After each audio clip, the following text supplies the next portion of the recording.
So hello everyone, and thank you for joining us for the 6th edition of the Energy Efficiency Academy.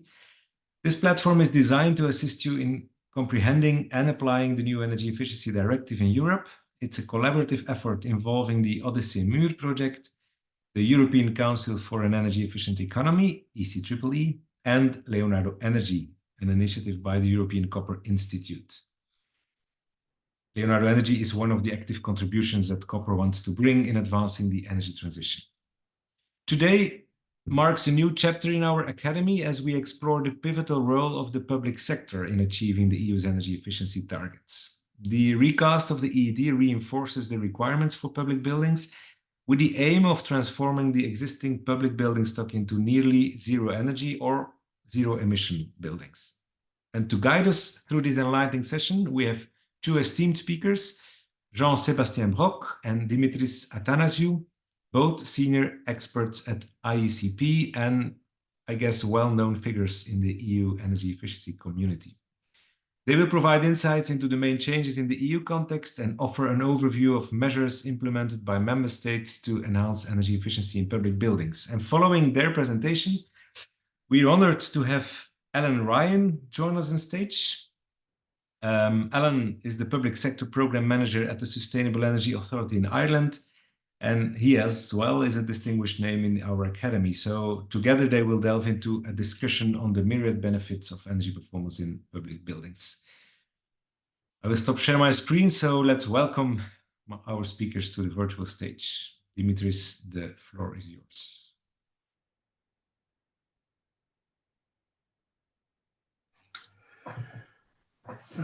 Good morning, everybody. Thank you, Diedert. Can you all hear me well? Yes, we hear you well, Dimitris.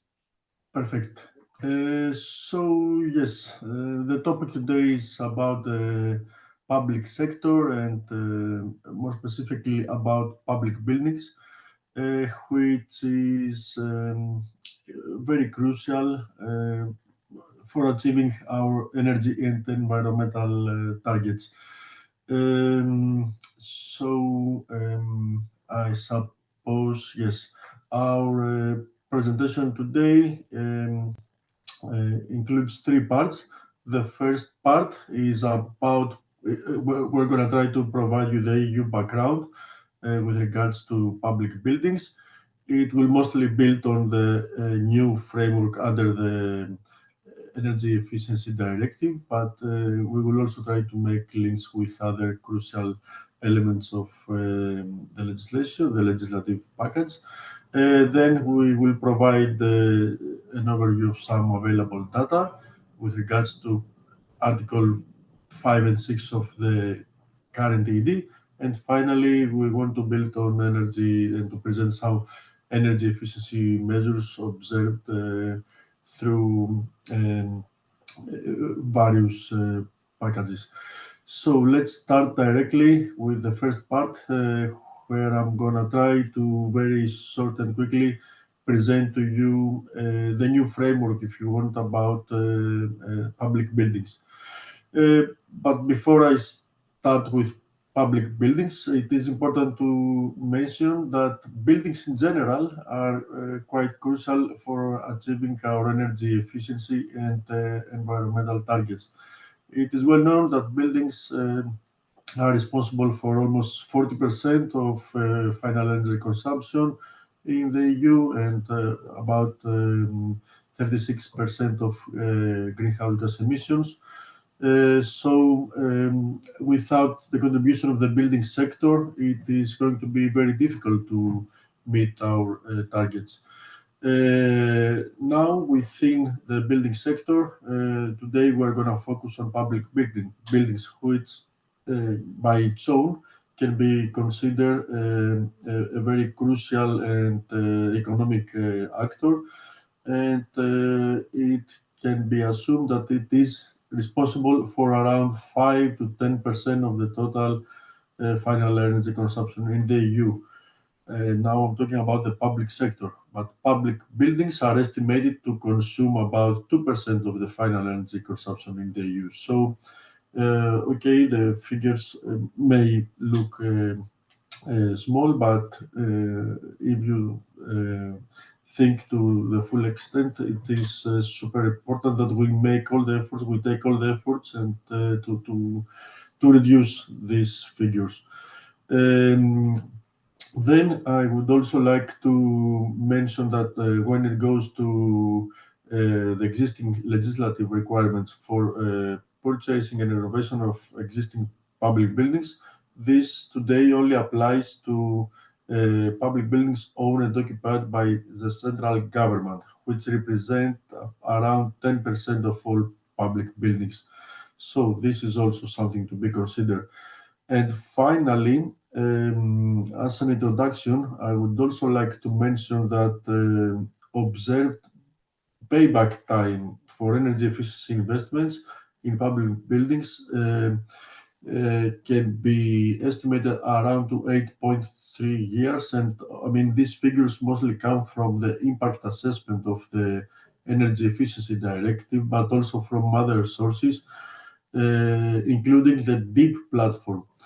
And I mention this because, as a consequence, when renovating in most circumstances, so we cannot talk about all public buildings, but we can say that in average, investing into energy efficiency of public buildings usually pays off. Next slide, please. So having said all this introductory, let's say, and having presented all these introductory figures, what is crucial to mention is that cost-effective savings potential still exists in the entire public sector, both in the renovation of public buildings, but also on energy management, as well as procurement of energy efficient buildings, products, and services. So this is something to be recognized.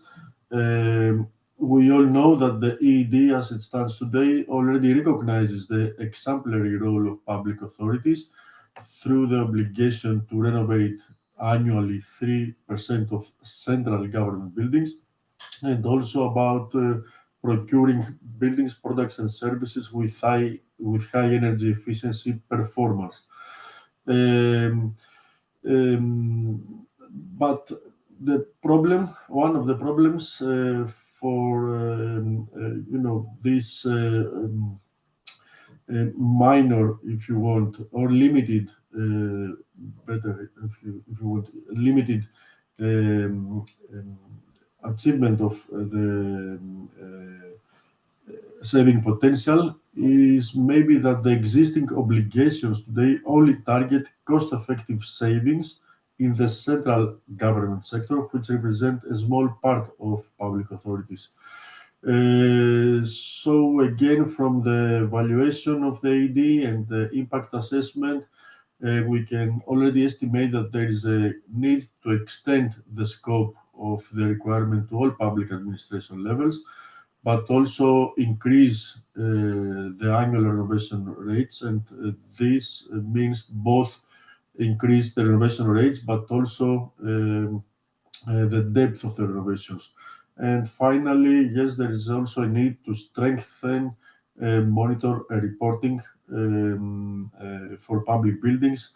We need better data. Without the data, it is impossible actually to implement the measures and follow on the obligated measures.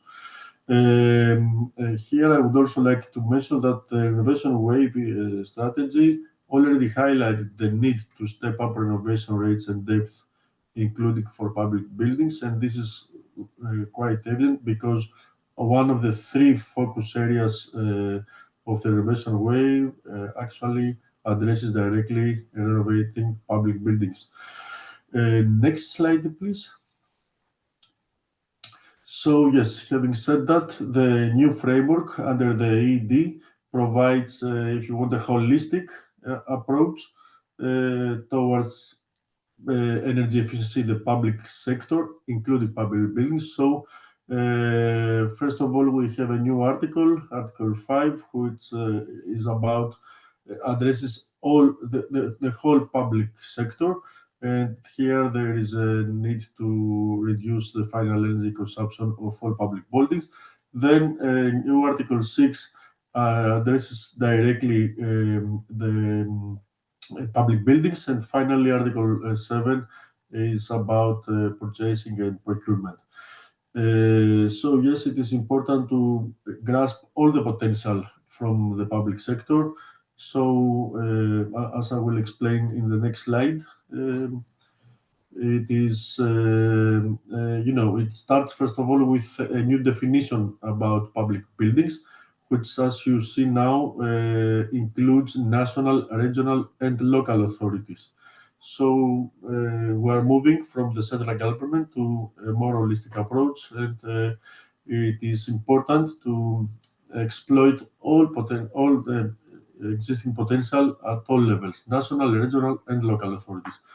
As I said, Article 5 is addressing the public sector in general. So here, the idea is for each member state, for every member state, to ensure that the public sector as a whole every year reduce its final energy consumption by 1.9%.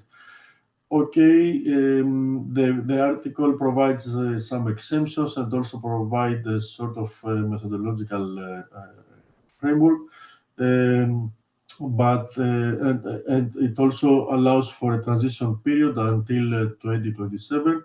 So yes, this is not an easy task to do because member states actually have to gradually build their baseline. I'm pretty sure that in most member states, in many cases, public authorities, for example, at local level, may not have the monitoring or the framework, if you want, now to implement this immediately. So some flexibility and some time is allowed here. The article also includes reporting in NACP, and this has to go for all public bodies, desegregated by sector, and also including relevant measures. As I said, yes, again, regional and local authorities are also encouraged to establish their long-term planning tools, while there are also provisions about the replacement of older inefficient heaters in public buildings, but also about consideration life cycle carbon emission. Next slide, please. So yes, here you can only see that Article 5 is not just about public buildings, but it's mostly about public authorities. And as I mentioned, there is a need to report for all for different energy efficient for different sectors, so not just for buildings. But our focus today is buildings. So Article 6, which is in the next slide, and here again we have this obligation to renovate 3% of the total floor area of buildings owned by public bodies over 250 square meters. And now the idea is to renovate it at least to nearly zero energy buildings level or zero emission buildings. So this is also quite important because, as mentioned before, there was a need to push for more renovations, but also for more ambitious renovations. So renovations that not only goes up to cost optimal levels, but move forward to NZEB levels or zero emission levels in accordance always with the EPPD. Again, there is flexibility for member states to apply this obligation, and they are free to select the buildings that they consider most cost effective for this requirement, and also based on technical, economical, and functional feasibility. There are also exemptions that might be applied, for example, for social housing, or apply less stringent requirements for protected buildings, armed forces, or religious buildings. What I personally find very important is the obligation to establish a publicly available inventory with specific indicators to be filled in, and make a link with the building stock observatory. I think this is important if we want to constantly monitor the energy performance of public buildings and plan ahead. Finally, it is important to say that yes, there is flexibility still to member states to apply an alternative approach. Okay, I suppose that Jean-Sébastien will refer to the results of Article 5, but these flexibilities and conditionalities allow member states to choose alternatives measures that often result in a lower amount of energy savings. But of course, it always has to be justified in accordance to national specificities. But we need to ensure that member states avoid taking measures that are to lower, let's say, the ambitions.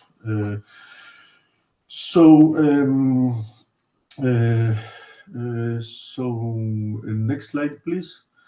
It is about public procurement. This is also important to have. Okay, this is not the focus of today, but I wanted to keep it here for the sake of completeness. But it is also important to make sure that this new framework also has specific obligations for energy efficiency procurement and renovation, as I said. We also need to mention that the renovation of public buildings also contributes fully to the energy savings obligations under the EED. Next slide, please.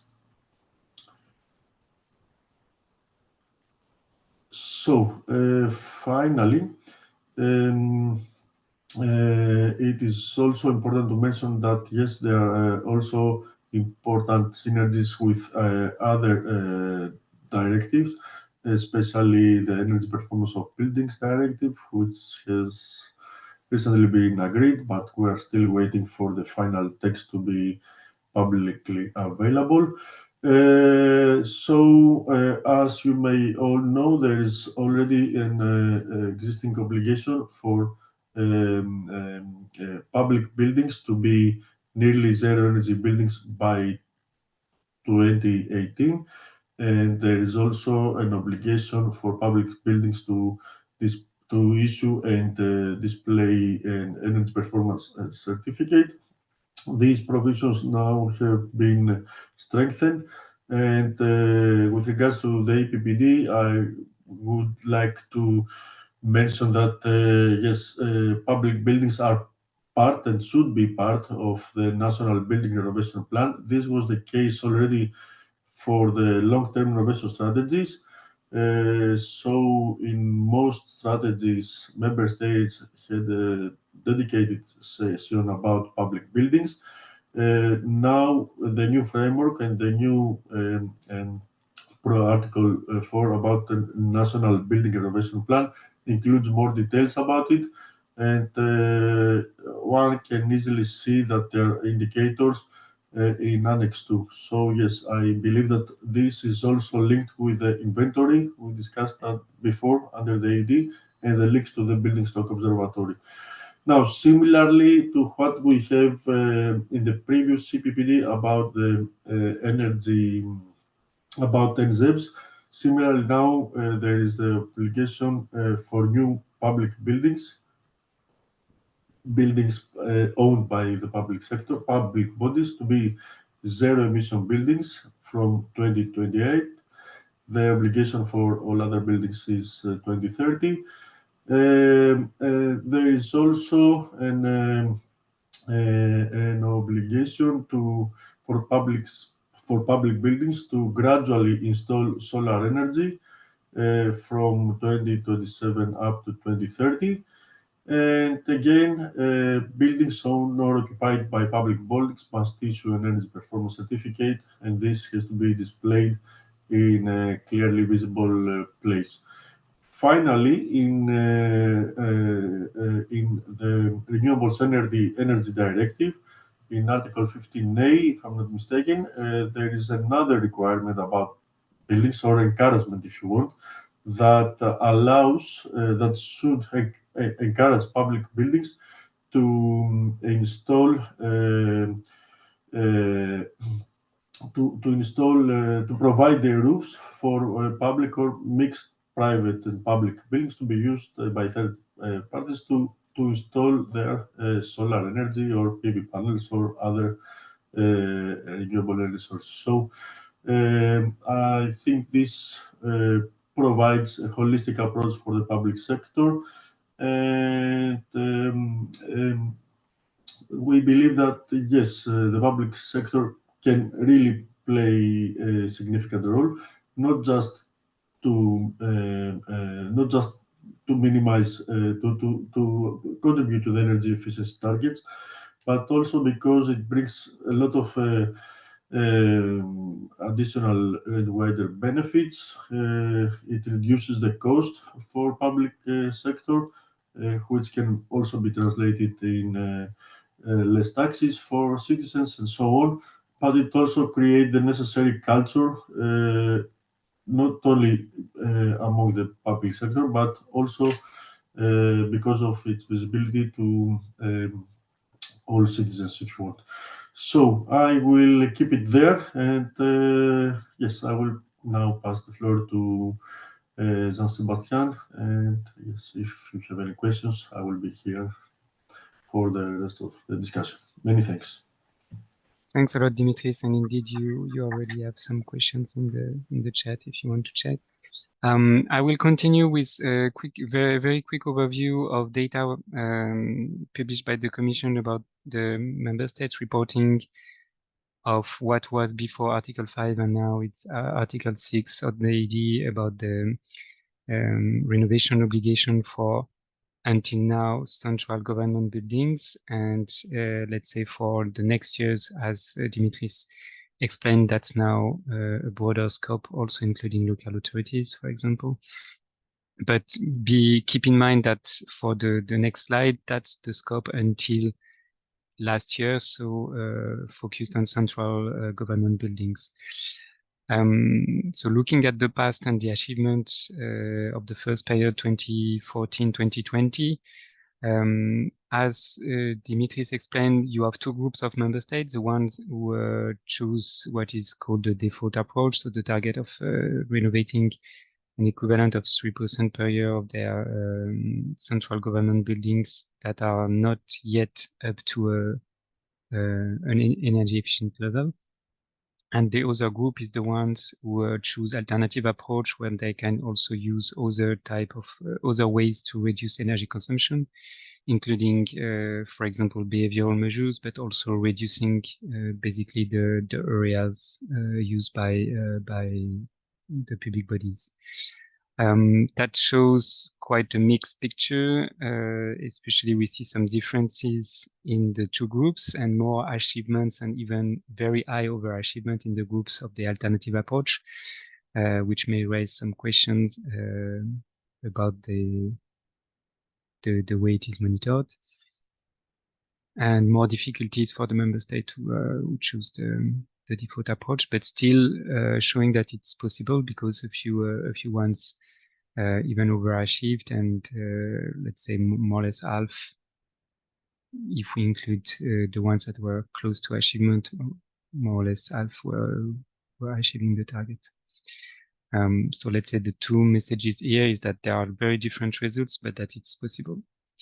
Looking at the latest data, which were published in the National Energy and Climate Progress Report last year, that's about year 2021. There are still the same distribution in the groups between the default and alternative approach. For the default one, due to some data missing, none of the ones who reported would be on track for 2021. And for the ones of the alternative approach, there were some missing data as well. So, which makes that the main conclusion from the Commission on this is that more effort is needed, and also that more data would be needed. And that's the same conclusion in the NECPR. For a broader scope than public buildings, member states also now have to report every 2 years about their progress with their previously long-term renovation strategy, and in the next year, national building renovation plans. But again, looking more specifically at data on public buildings, that's rather scarce, and that's also the main message from the Commission, that more monitoring, more energy management probably is required as a starting point. Still, there are a few good examples, and you can see Ireland among them, and that's why we invited. That's one of the reasons why we invited Alan this morning. Very briefly, then I continue with an overview of energy efficiency measures. For that, we use what is available in MUR.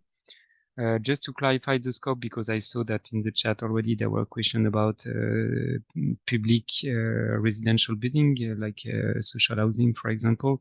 This morning I focus on the service sector. It does not mean that social housing and public residential sector are not important, but that's a different approach, and that's usually already covered quite a lot when dealing with building renovation and so on. So today I prefer to focus on the public buildings that are part of the service sector. There are, let's say, close to 400 measures for the service sector, specifically for the service sector in MUR. From that, more than 20 are dealing with public buildings, so either specifically or as part of a broader group. The difference with the first group is that here we removed the measures specifically focused on private buildings, and the ones dealing with other things than buildings, like public lighting or water sector and so on.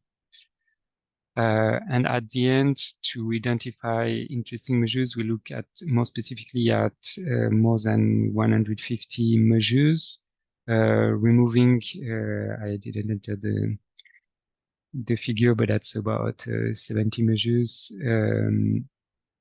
that are related to building regulations, that are more related to the implementation of the PBD, like the regulation for nearly zero energy buildings, for example, the energy performance certificates, as mentioned previously by Dimitris. And we also check other resources, like the assessment of the long-term renovation strategy by the Commission, or the concerted action EED website. You have the link in the chat, where you can also find interesting examples. So I tried to group these measures in terms of main approaches they use, main instruments, main objectives, let's say. And as we discussed previously, the data issue, quite often a starting point is to monitor and to develop energy management, to monitor the energy consumption, and to develop energy management. It can be done in various ways. You have countries that develop networks of energy managers in public bodies. That's also part of usually a part of voluntary agreements, or when there are some mandatory targets, either for the whole service sector or for public buildings. I will speak about that in 1 minute. And it can be also either promoting energy management or requiring, and you have a table with a few examples that you can find in MUR. And here I highlighted two examples. The first one is from Croatia. the energy management information system. The interesting part is that it is meant to collect in an automatic way most of the data and to integrate this database with other databases to make possible quite interesting analysis. It goes also with the training of energy managers in the public buildings, and more and more it is used. Very interesting point is that more and more it is used to verify actual energy savings. So not only to monitor beforehand, let's say, but also to monitor the achievements in terms of real energy savings, if I may say. And the objective progressively would be to expand this tool beyond the public buildings, beyond the public sector. So we already see one potential spillover effect, let's say, of the exemplary role of public buildings. Another example is monitoring and reporting in Ireland, where the public bodies and schools must report every year about their energy data, which makes possible for the Irish agency SEAI to track the achievement of the national target. But the important point here is that it's also used to provide a feedback to the public bodies, which is very important, because if you just ask them data without nothing in return, they might not be really interested to make efforts to provide you the data you need. So the two ways process is very important here. I just mentioned agreements and or obligations. So in both cases, the idea is that the public bodies will set themselves targets. So either they can set the targets according to their own plans, or they have to meet the target that is defined at national or other levels. You have some examples here. Sometimes it's for the whole tertiary, the whole service sector. Sometimes it's specific to public buildings. Very quickly, Finland is well known in this field, a very long experience with energy efficiency agreement, and also for municipalities. Again, here that's a two-way process. The municipalities commit to targets. They do energy audits, define energy savings action plan, and monitor their energy consumptions and energy savings, but they get in return also some technical support, especially from Motiva. Another interesting examples is the minimum energy performance standards for offices. So that's not only for public buildings, but it applies to public buildings. It was adopted in 2018 with the objective to require a minimum C label by 2023, which means last year, and it is indeed enforced now by municipalities and environmental agencies. And the latest figure on the RVO website is that 77% of the office areas by now would have an energy label of C or better. And I think that's the Maastricht University who already made some research showing the positive impact of this measure.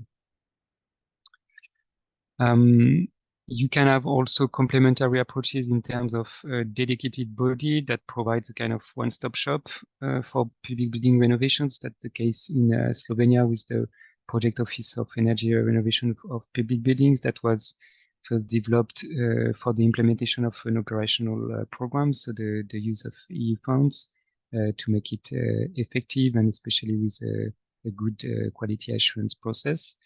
You have also, you will find a very good presentation on the Concerted Action website, the Dutch experience with roadmaps to decarbonize public buildings. So it's really here the idea to engage on a long-term pathway with different milestones and reporting progress every 2 years, again, with that comes with specific support for the public bodies. And the roadmaps are organized according to the different sectors, considering the difference you may have among the different types of public buildings and public bodies. And another interesting point here is that it's based on a regular real estate process, which makes the link with the network I mentioned below, the PureNet network, which is a European network of public real estate bodies. because one idea is also to integrate energy efficiency in the regular real estate management of the public bodies. When a big part, a big objective when we speak about public buildings, that's the renovation, and usually that's raised the question of financing or funding. Here we can see multiple sources of funding used by the member state for their measure, especially in terms of using EU funds. That was quite common for many years now. Some countries are also using the carbon revenues, like Latvia and Poland. Some are developing international cooperation. And we see also good examples of measures that took advantage of the recovery and resilience plan to boost their measures for public buildings. You have a few ones in the tables, and two ones that I highlight here. One from Latvia, where what I found interesting, it was a connection between renovating public buildings and public infrastructure together with the objective of developing local activities. So definitely two important objectives for recovery plans. And the Spanish program PIREP that has a very impressive budget, but that is not limited to energy renovation of buildings. That can be also for other needs for public infrastructure. But there is a clear priority for energy renovation of buildings, because these projects can get 100% funding, while the other projects have a slightly lower rate of financing. Other topics identified along the way, the importance, as Dimitris mentioned, as the scope of the obligation in now Article 6 is broader. There will be an increasing need to support local authorities, and we can see already quite a number of measures in place in most of the member states. The issue, I mentioned renovation and the funding used for that, but implementing the regulation for new buildings and continuing also to be demonstrators for the other sectors also requires some support. About energy performance contracting, I would say that it's still difficult to see it growing. But it may come, who knows. And there are also interesting examples where it's more some kind of internal contracting or using dedicated financing bodies, like the UK example of Salix Finance, for example. Last point that might have been more prominent last year, that's sufficiency measures that may be related to optimizing indoor temperature, optimizing area per employee, or chasing the waste of energy, like lighting let off at night. And here again a few examples. Just to make the bridge with the panel discussion, the Irish experience is very interesting and impressive. They have now, for the whole public sector, quite ambitious objectives. They have a general program for the public sector, and then on the left you can see two programs that are more specific to that are not necessarily specific to public buildings in terms of monitoring and reporting, but at least the Pathfinder is the flagship program for renovation of public buildings. And yes, in a few minutes we will discuss that more in details. Examples of other resources. I mentioned earlier the concerted action website, where you can look at expert areas and find the role of public buildings. So previously Article 5 and now Article 6, you can look for Articles 2018 version, so before the recast, and 2023.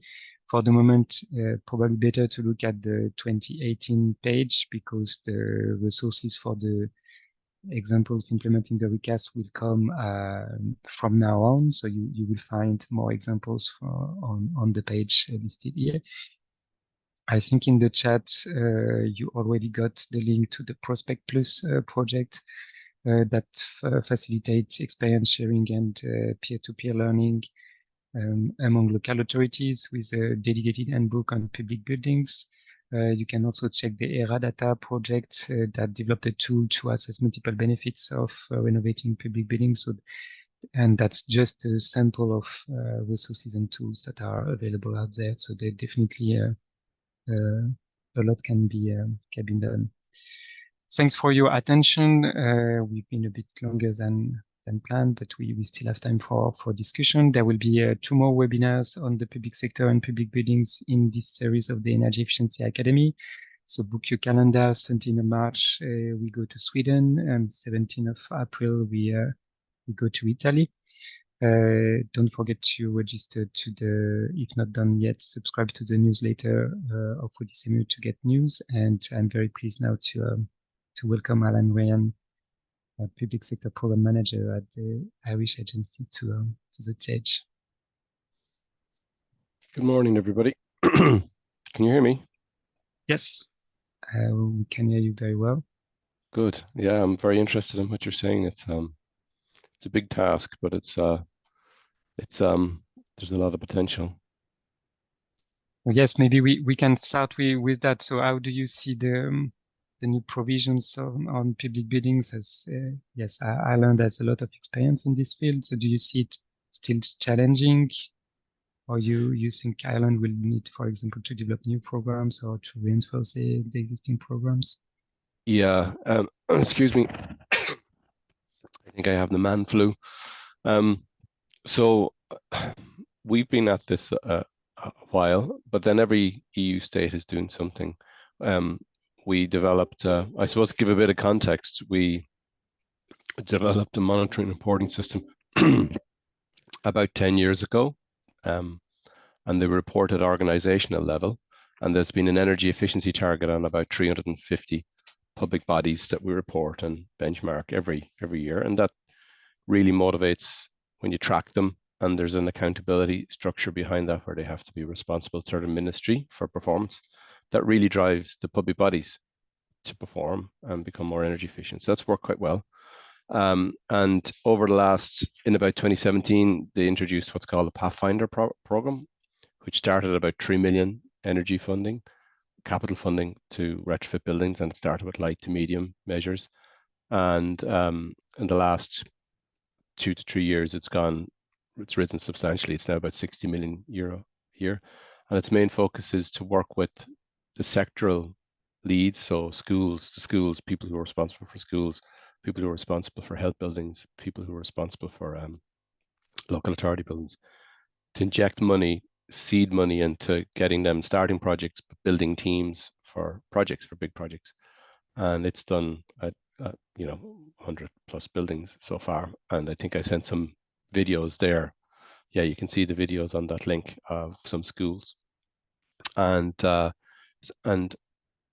when we get the money flowing and you get the capacity and the resources to do these projects, people love them. It's there's the cost savings, etc., but also the comfort. They always come back and say comfort. It's a joy to work in. It was dark and dingy and horrible, and now it's bright and clean and comfortable to work in. So the cost savings and the multiple benefits are clear. And then in the last year, I suppose we saw the EPBD requirements and the EED requirements that you're talking about coming down the line. And in the last 2 to 3 years, we've started a broadened system to start tracking at building level. So there's about 13,000 public sector buildings in Ireland. It may not align with the definition of the EED because we include some commercial buildings within that have a public remit. And if you look at the simple slicing and dicing, we need to retrofit about 1,000 of them to a high level. But where we are now really is trying to plan what is the pathway to achieving all the targets. So, about 3 years ago, Ireland introduced a decarbonisation target, which is a 51% absolute reduction in kilowatt hours or in carbon. So if you're using 100 tons of fossil fuels in your buildings, that needs to be 49 by 2030. So, and that's really focusing people, and the trend within that in our graphics would show we're not progressing at all, because people are doing, through Pathfinder and other projects, they're doing maybe 10 buildings a year, and it's making very little difference to the overall public sector figure. So the main thing that we're seeing now is we need to go bigger and a lot faster. And whilst we're tracking it, beginning to track at building level, we'll be able to track benchmark, etc., like that. And there's so much we can get from energy management, and there's so much we can get from optimizing controls and turning things off. We're not doing it big enough, and we're not doing it fast enough. So the campaigns before of going out and saying, do a bit of energy management and people engage with you, that's fine, but we need to be, everybody needs to be doing it. It's not just maybe 60 or 70 public bodies, all 350 of them need to be doing it, and we specifically need to be targeting the big buildings. They need to be doing it. It should be a minimum requirement. And that comes back to better data to track performance and stuff. And then we need to speed up retrofit. And where we are at the moment is trying to transition between doing a certain amount of work and feeling we're doing stuff to going large scale. And I think other member states can identify with this, because I know a lot of colleagues in member states, and they have some really, really good programs for capital investment, and that's where we need to upscale that. So we're doing a study at the moment to see, well, what's in the definition of all the directives, and then what are all the targets. So in Ireland, we have the 51%, you have the 3% renovation rate, you have the 1.9% reduction in absolute reduction on 2021 baseline. So what's in scope, you need to reduce your kilowatt hours by 1.9%. There's the MEPS, minimum energy performance. The bottom worst performing buildings, 15 or 16%, need to be brought up to a minimum level by 2027, and then 2030. I could be wrong way around there.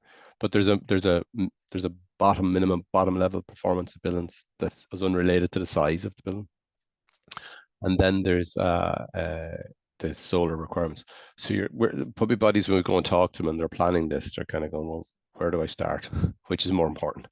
And so we're at national level, we're trying to plan, well, how do we approach this, that we are more strategic about it, and that we don't just go out and start randomly retrofitting buildings and people pick, well, this is a building that I think I have enough money to do, so I'll do this one. It needs to be more targeted and strategic. And that's that kind of transition point we have. We have a lot of solid work done, we have benchmarking, we have a lot of data, but how do we plan the next series of retrofit?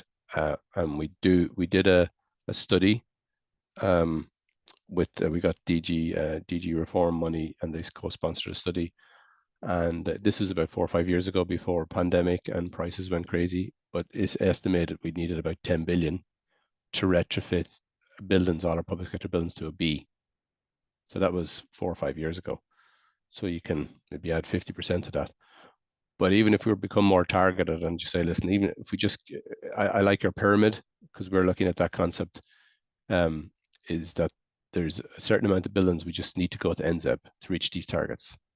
That could be 500 buildings over the next number of years. That's going to cost a lot of money. Bringing a building to NZEB and bringing a hospital, you may need to decant it, you may need to bring the people out.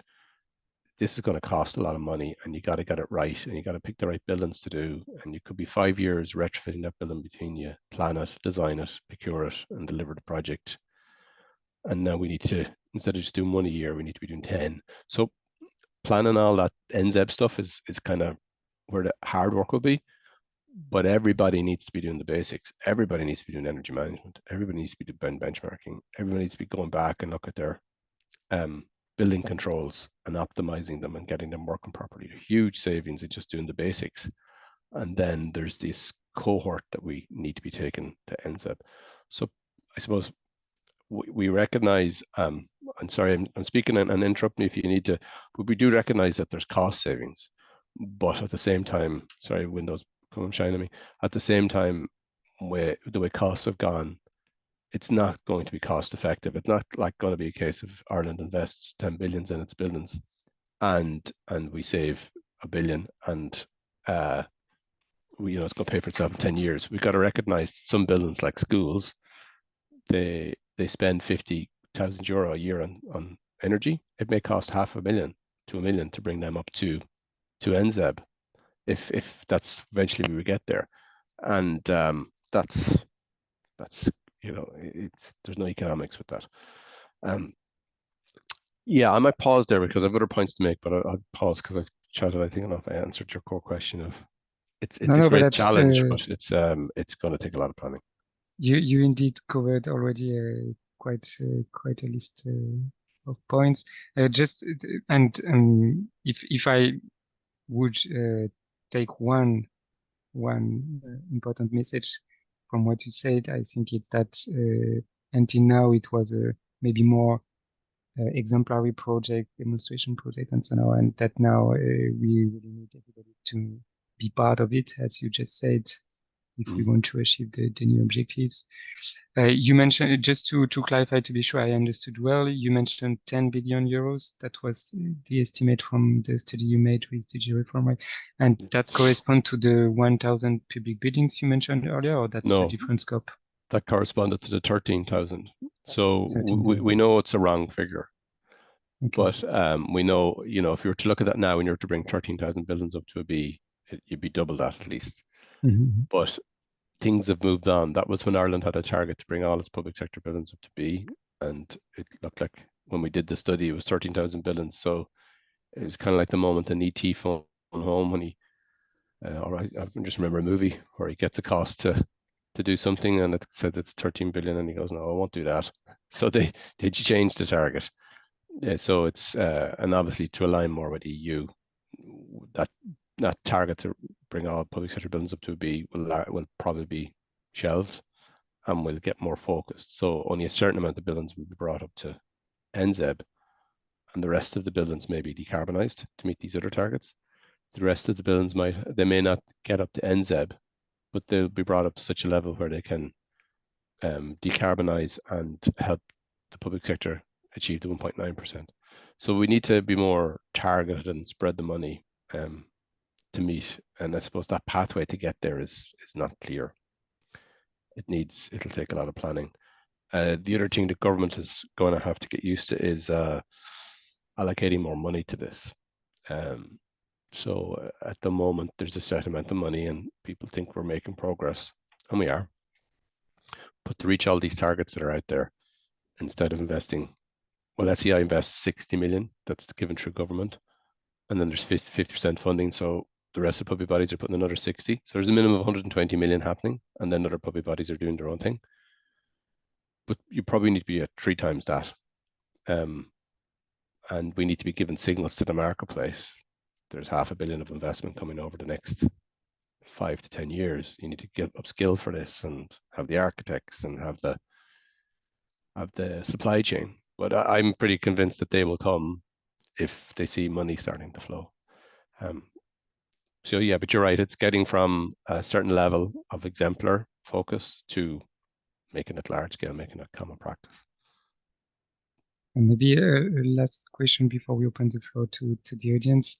You mentioned the problem that the payback time can be very long, or as you say, that there might not be an actual economic case for renovation, depending on the type of building and so on.